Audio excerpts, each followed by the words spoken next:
সুপ্ৰভাত সকলোকে। আমি ৰাতিপুৱা শুই উঠি অকণমান ফুৰিব ওলাই আহিছোঁ। এয়া জগন্নাথ টেম্পল সকলোৰে জেগাই জেগাই দিছে, আপোনালোকে চিনি পায়েই। আৰু অকণমান ওলাই আহিলোঁ, মনটো ভাল লাগিব বোলো। আৰু কিমান দিনৰ পিছত আকৌ দেখা পাম নে নাই, জেগাখিনি কিমান সাল সলনি হ'ল চাবলৈ মন যায়। আৰু এই দেখিছেনে ৰাইজ, এইটো আমাৰ সৰু মোৰ দুৰ্গা মন্দিৰ। আমি ইয়াত প্ৰত্যেক বছৰে ছোৱালীকালৰ পৰা পূজা পাই আহিছোঁ। আগত ইয়াত নাছিলে, আগত বেলেগ এটা জেগাত আছিলে। তাৰপৰা আৰু ইয়াত আমাৰ এইটো গাঁও এৰিয়া হয়, তথাপিও মানে ইয়াত বাগান আছে। তো বাগান এইটো প্ৰাইভেট বাগান হয়। কাৰ্তিক শইকীয়া বুলি কয়, গোলাঘাটত থকা মানুহে গম পাব। কাৰ্তিক শইকীয়াৰ বাগান হয় আৰু তেওঁ এই জেগাডোখৰ দিছে।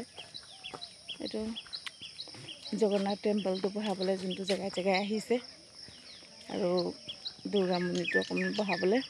আৰু ইয়াত দুৰ্গা পূজাত পাৰ্দা চিনেমাও হয়। গাঁৱলীয়া পৰিৱেশত পাৰ্দা চিনেমা হোৱাটো বহুত ডাঙৰ কথা হয়। ইমান চবে ভাল পায় তেতিয়া, আৰু নাচালেও মানে গোটেই ৰাতিটো আহি পেলাই ফূৰ্তি কৰি ভাল পায়। আৰু আমাৰ ঘৰৰ চোতালৰ পৰাই পাৰ্দা চিনেমা চাব পাৰি, তেনেকুৱা আৰু ঘৰৰ লগতে লাগি আছে। ভাল লাগে অকণমান আহি। আমি অকণমান আগলৈ গৈছোঁ, এইডোখৰত হেৰি ভেট ফুল, মানুহে পদুম ফুল বুলি কয়, কিন্তু ভেট ফুল ইয়াত বহুত ধুনীয়াকৈ ওলায়। তাকে চাবলৈ ওলাইছোঁ, আহিছোঁ। সঁচাকৈ ওলাইছে নে ওলা নাই আজি দেখিছোঁ বাৰু, ওলাইছে। আপোনাক দেখুৱাম ৰ'ব। বোলা বোলা বোলা আগলৈ বোলা, ওচৰৰ পৰা চাই আহোঁগৈ বোলা। নাম নাম নাম নাম নাম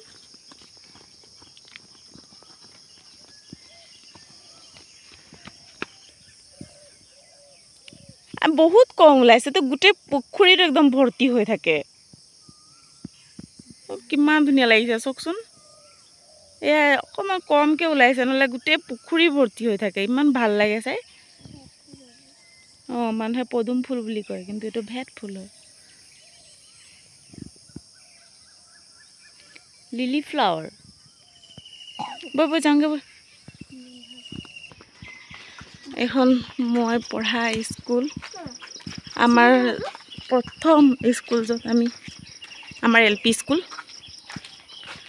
মানে কি ক'ম আৰু, ইয়াৰ এখন জেগালৈ আহিলে মানে মনে ভাল লাগে। আমি পঢ়োঁতেতো ইমানখিনি নাছিলে, এই দীঘলকৈ আছিলে। এতিয়া আৰু নতুনকৈ কিমান স্কুল হৈ গ'ল। LP স্কুল হয় দেই, মোৰ জীৱনৰ প্ৰথম বিদ্যালয়।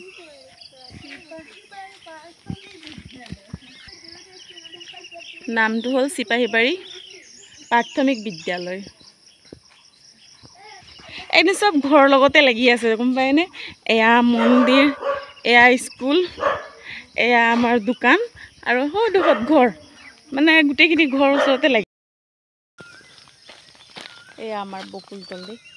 আপোনালোকক কথা এটা জনাম দেই, আপোনালোকে চাই লওক। এয়া নামঘৰ চাইছেনে? নাহৰজান পৰে এডোখৰ নাহৰজান বকুলতল নামঘৰ আমাৰ ঘৰৰ কাষতে লাগি আছে। মানে অকণমান আহিব লাগে, মানে নামঘৰ আছে। এইটো অসমীয়া নামঘৰ হয়। ইয়াত কি হয়, হ'ব পাৰোঁ আমি গাঁও এৰিয়াত থাকোঁ দেই, মানে আমাৰ জন্ম গাঁও এৰিয়াত, কিন্তু ইয়াৰ এটা মানে নেগেটিভ পইণ্ট হ'ব নে কি হ'ব নাজানো, কিন্তু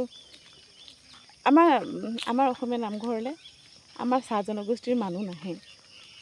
কিয়নো নাহে সেইটো মই বুজি নাপাওঁ, মানে নাহে। মই সৰুৰ পৰা যিহেতু ইয়াত জন্ম, মই মাত্ৰ এবাৰ গৈছোঁ। পেহী এজনী আছিলে মোৰ, সেই পেহীজনীৰ লগত আহিছোঁ মানে ইয়ালৈ।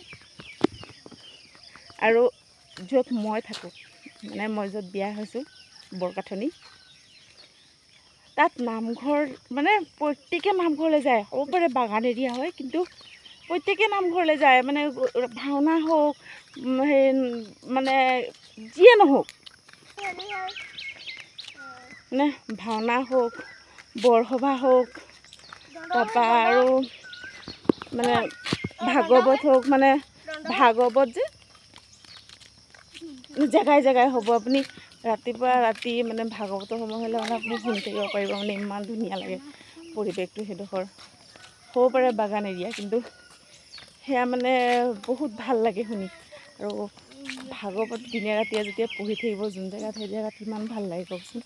এয়া আমাৰ অকণমান গাঁৱলীয়া জেগা হয়, অকণমান দূৰে দূৰে ঘৰ, কিন্তু ইয়াৰো এটা সুকীয়া পৰিৱেশ, এয়াও এটা ভাল লাগে। মানে একদম শান্ত সুস্থ, আপুনি ভালকৈ শান্তিকৈ পঢ়িব পাৰিব। পঢ়াৰ বাবে এয়া মানে পৰিৱেশটো ঠিক আছে। আমাৰ সেইডোখৰত পঢ়াৰ বাবে অকণমান হুলস্থুলীয়া পৰিৱেশ, ইটো ঘৰৰ পৰা ইটো ঘৰ লাগি থাকে। কিছুমানে অভদ্ৰামী মদ চদ খাই মেলিও হাল্লা হুলস্থুল কৰে, সেইকাৰণে অকণমান বেয়া লাগে। আৰু নহ'লেতো লাইনতো এটা সুকীয়া পৰিৱেশ আছে, আমেজ বেলেগ আছে, আৰু গাঁৱৰো এটা বেলেগ আছে।